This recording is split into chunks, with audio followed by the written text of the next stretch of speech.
Today with Richard Lewis, the CEO of Celtic Leisure, which is a charitable trust run on behalf of Neath Port Talbot Council. So what I've brought you in here today for is I'd just like to know how the daily operations of running the leisure centre, what it's about, what are the good things about it, what not to do. So if you'd just like to go on. Okay. Thanks, Harriet, and thanks for inviting me in. As you said, we're a charitable trust and we run leisure operations on behalf of Neath Port Talbot Council. And so in that way, really, what we are about is we're about making leisure accessible for all parts of the community. And so we have a social responsibility to deliver leisure services to the people of Neath Port Talbot in an economically neutral way. So we don't make any profits, or those profits that we do make are invested back into the business. So whilst we receive a grant from the council, the majority of our money does come from commercial activities and membership. But what we have to do is we have to sort of satisfy the dual objectives of making the business a commercially viable operation, but also delivering community services and providing a leisure service that fits all parts of the community. So those people that aren't able to access leisure at a commercial rate, we provide facilities for them to use the leisure centres, the gyms, the swimming pools, the dance halls, cafes that we run. So it's a matter of sort of balancing those dual objectives of making the leisure centres a community hub, but also making the leisure centres pay their own way in terms of making sure that we provide a service that people want to come in and use. So for instance, the pools that we run will run at a loss, and those swimming pools serve to largely during the day will serve the purpose of running school swimming lessons, making sure that the youth of the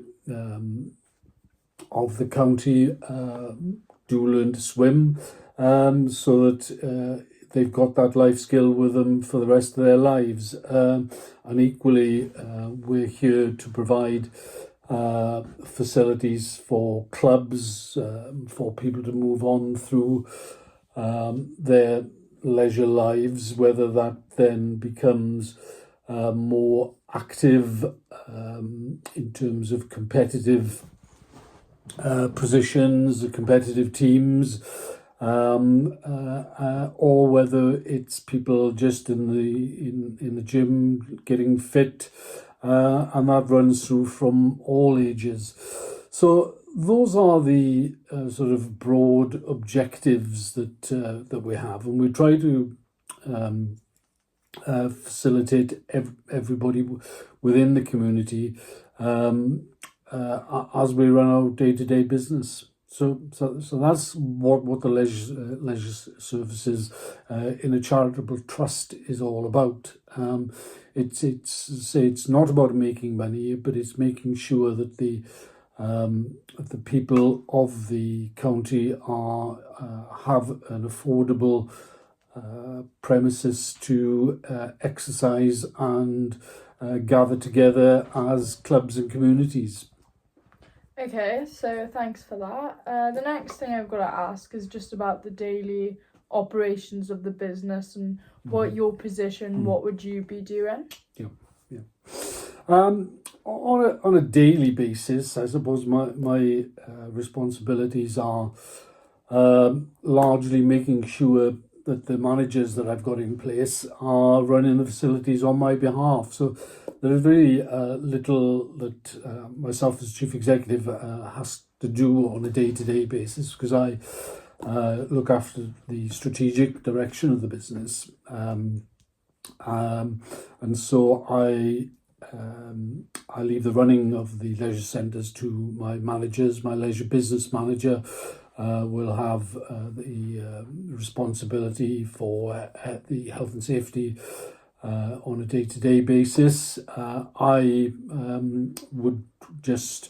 report into the board, and I'm responsible for the overall running of the facilities.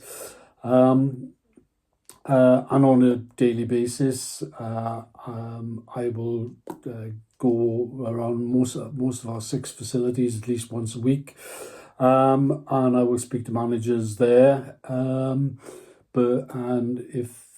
Generally, if there's anything that I see untoward in terms of whether the health and safety of the facility I see at risk, or whether there's staff behaviour that is not congruent with what we see as the correct behaviour from staff, then I will intervene in that way. And equally so, where you see staff behaving and going over and above to satisfy our customers, then I will make sure that I pass on my best regards to those people that are going above and beyond what they're doing. So each leisure centre will have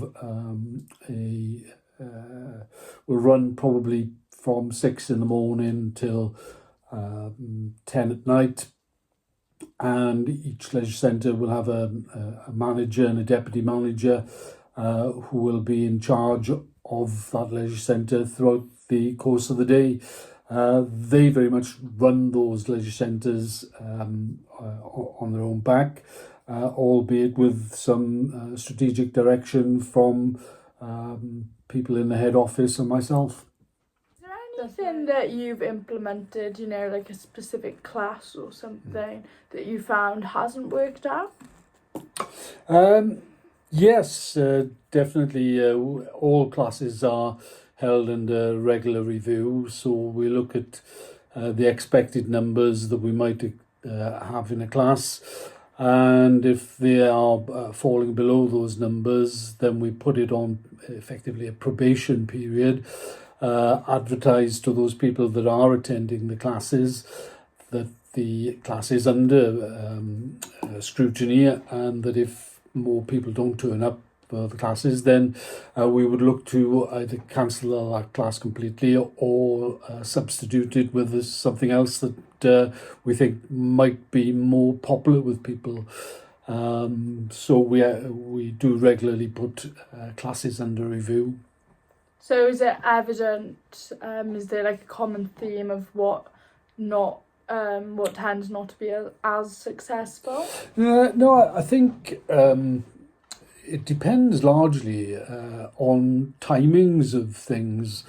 So things like a Friday evening wouldn't be too popular for a class because more people have other things going on in their lives, whereas those classes we put on a Monday evening tend to be very much oversubscribed, where people do come in after weekend enjoying themselves and want to exercise on a Monday after work.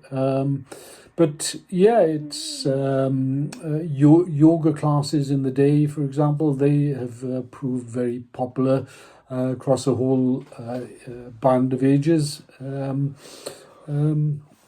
you think was a success?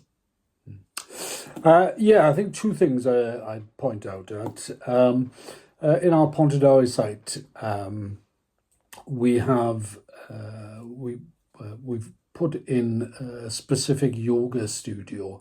What used to happen was that there was a public bar there, and we used to use that space when people weren't drinking in the bar to act as a yoga studio, but it wasn't the best facility in order for people to relax in.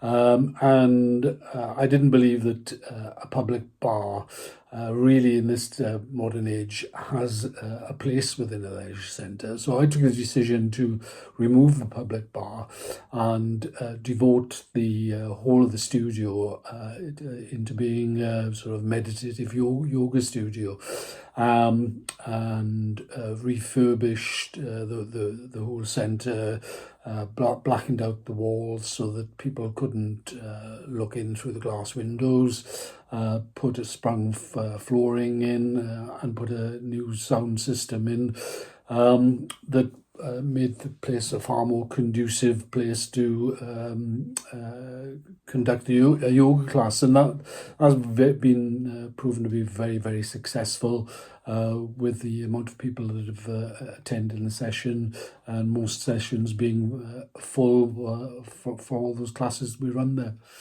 And equally so, very early on, we had another opportunity to resurrect one of the gyms that we had.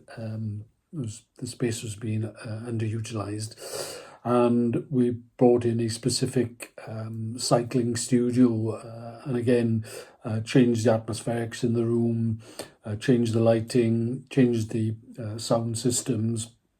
And rather than the bikes being moved around when a class was either not being used or being used, and which resulted in some of the bikes being damaged, all the bikes were left in situ. Bought in a screen that was able to show some videos of cycling on the screen, whilst classes, instructor-led classes weren't going on, so that you could use that cycling room throughout the course of the day. And again, that's been very, very popular in retaining membership, and especially in the winter months when people aren't as keen on cycling outdoors, to keep up their activities throughout the winter. Okay, that's great. Thank you. It's okay. Thank you very much.